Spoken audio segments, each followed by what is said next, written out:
नमस्कार दोस्तों, मेरा नाम है शब्द और आज की इस वीडियो में हम बात करने वाले हैं एचआरएम के एक बहुत इंपॉर्टेंट टॉपिक के बारे में, जिसका नाम है ह्यूमन रिसोर्स प्लानिंग। इसको शॉर्ट फॉर्म में एचआरपी भी बोलते हैं।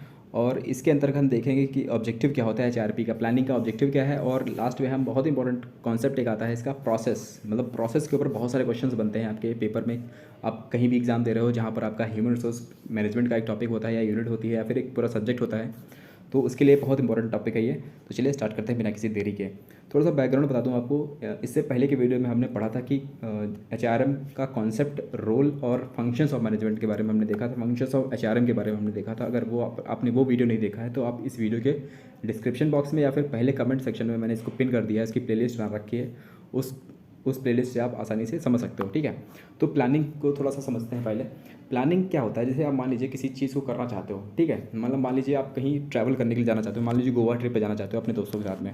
तो आप क्या करोगे? पहले पहले उसकी एक प्लानिंग ही होती है आपके दोस्तों के बीच में। आप सब मिलकर बैठोगे, ठीक है, डिस्कस करोगे कि किस तरह से हम वहाँ जाएंगे, प्लेन से जाएंगे, ट्रेन से जाएंगे, कितना बजट लगेगा और वहाँ पे हम लोग कहाँ रुकेंगे, क्या खाएंगे, क्या पिएंगे और किन किन जगहों पर हम वहाँ पर ट्रैवल करेंगे या कह सकते हैं घूमने जाएंगे, देखने जाएंगे उन चीज़ों को, जगहों को। तो ये होती है पूरी प्लानिंग की जाती है, एक आउटलाइन तैयार की जाती है, वही होता है। अब एचआरपी के अंदर ह्यूमन रिसोर्स मैनेजर जो होता है वो चेक करता है कि हमारी कंपनी में कितने लोग काम कर रहे हैं इस समय और उनके अंदर कितनी कैपेबिलिटी है, वो किस तरह से अपना काम सही तरीके से कर पा रहे हैं, नहीं कर पा रहे हैं, ठीक है। आने वाले समय में हमको किन किन लोगों की ज़रूरत पड़ने वाली है कंपनी के अंदर, और हम हमारे जो ऑब्जेक्टिव्स हैं, कंपनी के बड़े ऑब्जेक्टिव्स हैं, उनको पूरा करने के लिए किन किन लोगों की आवश्यकता पड़ने वाली है, या फिर उनमें किस तरह के स्किल्स होनी चाहिए, तो उनके स्किल्स के गैप को हमको भरने के लिए क्या करना पड़ेगा। मतलब सारी जो आउटलाइन तैयार की जाती है हमारी कंपनी के human resource regarding, human resource यानी कि लोगों के रिगार्डिंग हमको कोई जब ज़रूरत पड़ने वाली है उसकी सारी इन्फॉर्मेशन हम लेने के लिए कोशिश करते हैं। आज फोरकास्ट करते हैं उसको, प्रेडिक्ट करते हैं उसको, और आज में ही उसकी प्लानिंग करते हैं किस तरह से हम आगे वही काम करने वाले हैं जो एक ट्रैवलिंग के टाइम पे हम अपने दोस्तों के साथ बैठकर पहले ही स्टार्ट कर देते हैं, ठीक, ट्रैवल करने से पहले। तो वही होता है प्लानिंग। एचआरपी का मतलब भी यही होता है, सेम सिंपल, ठीक। अगर इसको हम पॉइंट आउट करें यहाँ पर ऑब्जेक्टिव्स के आप माध्यम से ज़्यादा समझ सकोगे इसको। देखिए ऑब्जेक्टिव क्या होता है पूरी एचआरपी का, ठीक है। सबसे पहली बात तो हमको ऑप्टिमम जो होता है, हमारी जो करंटली हमारी कंपनी के जो एम्प्लॉय हैं इस समय काम कर रहे हैं उनके ऑप्टिमम यूज़, उनका हम ऑप्टिमम यूज़ करें। ऑप्टिमम मतलब ये होता है कि हम उनसे बेस्ट यूज़ लें, यानी कि जो इंसान जो काम बेहतर तरीके से कर सकता है उनको उसी काम के लिए रखना और उस काम को बेहतर तरीके से उनसे निकलवा लेना, ये ऑप्टिमम यूज़ है उनका, ठीक। इसके बाद में है access and forecast future skills requirement.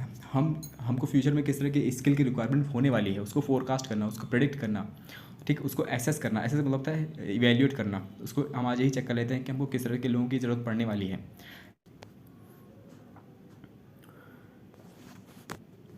इसके अलावा एंटिसिपेट करते हैं मैन पावर की प्रॉब्लम, जो मैन पावर की जो प्रॉब्लम्स आने वाली हैं फ्यूचर के टाइम पर, हमको किस तरह से लोगों के अंदर कौन कौन सी प्रॉब्लम देखने को मिल सकती है, उन प्रॉब्लम्स को पहले टैकल करने के लिए हम तरीके ढूंढ लेते हैं, ठीक है। और उसके बाद प्लानिंग करते हैं necessary programmes for recruitment, selection, training, यानी कि रिक्रूटमेंट के लिए किस तरह के लोगों की ज़रूरत पड़ने वाली है, उनका सिलेक्शन किस तरह से करने वाले हैं, उनको ट्रेनिंग किस तरह से दिलाने वाले हैं। इन सब चीज़ों की हम एक आउटलाइन तैयार कर लेते हैं, एक पहले से फ्लो चार्ट बना लेते हैं, उसके माध्यम से प्लानिंग यही हो जाती है, यही प्लानिंग कहलाती है। आप समझ सकते हो प्लानिंग का ऑब्जेक्टिव और प्लानिंग क्या होती है, आप बहुत ही आसानी से समझ चुके होंगे।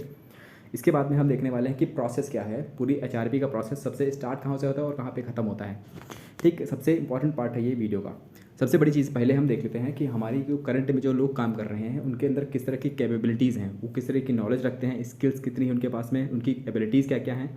जो करंट में लोग हमारे स्टाफ, जो हमारा स्टाफ है, उनके अंदर किन किन तरह के जो स्किल्स हैं, नॉलेज है और एबिलिटीज़ हैं उनकी, उनको हम पहचानते हैं, एक्सेस करते हैं उनको, उसको इवेल्यूएट करते हैं, जाँच करते हैं उनकी, ठीक, ये आइडेंटिफाई करते हैं।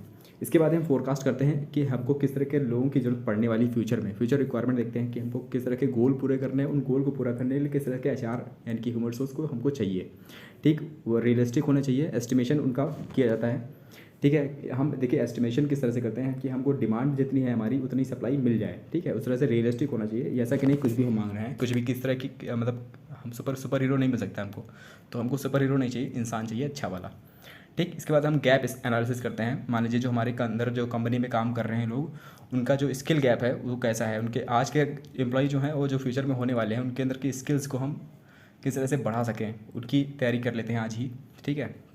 लास्ट में हम क्या करते हैं, एचआर प्लान बनाते हैं। और प्लान एक बड़ा होता है, एक छोटा प्लान होता है, उसको स्ट्रैटेजी बोलते हैं। छोटी छोटी स्ट्रैटेजी, देखिए प्लान को पूरा करने के लिए कई स्ट्रैटेजीज बनाई जाती हैं, ठीक है। प्लान एक ही होता है और स्ट्रेटजीज़ कई सारी हो सकती हैं। ठीक है, स्ट्रेटजीज़ में भी देखते हैं। सबसे पहली स्ट्रेटजी आती है रिकंस्ट्रक्टिंग। हम रिकंस्ट्रक्ट करते हैं अपनी एम्प्लॉयमेंट, जो एचआर है, एचआर हमारा ह्यूमन रिसोर्स जो है उसको रिकंस्ट्रक्ट करते हैं, लोगों को फिर से एक रिकंस्ट्रक्शन का मौका देते हैं, उनको उनके अंदर की बेहतरी को निकालते हैं।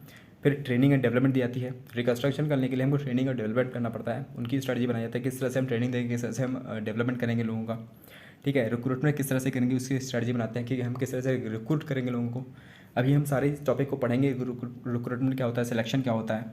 ठीक है, रिक्रूटमेंट की स्ट्रेटजी बनाई जाती है, उसको हम इंप्लीमेंट कैसे करेंगे उसकी स्ट्रेटजी प्लानिंग हो जाती है अभी। इसके बाद आउटसोर्स करेंगे या फिर बाहर से लाएंगे। आउटसोर्सिंग मतलब होता है बाहर से लोगों को लाना। ठीक है, ये काम जो है हम किस तरह से करेंगे इसकी स्ट्रेटजी बनाना। इसके बाद कोलैबोरेशन होता है, बहुत सारी कंपनी मिलकर आपस में कोलैब करती हैं, अपने एम्प्लॉयज़ को बांट लेती हैं, तो उसको हम किस तरह से करेंगे, ये भी एक बहुत ही अच्छा तरीका हो सकता है आपके एचआरपी का। ठीक है, एचआरपी के अंदर ये सारी स्ट्रेटजीज आती हैं। प्लान को एग्जीक्यूट करने के लिए हमको छोटी छोटी स्ट्रेटजीज बनाई। तो ब्रॉडली 4 स्टेप्स में पूरा होता है हमारा ये एचआरपी का प्रोसेस।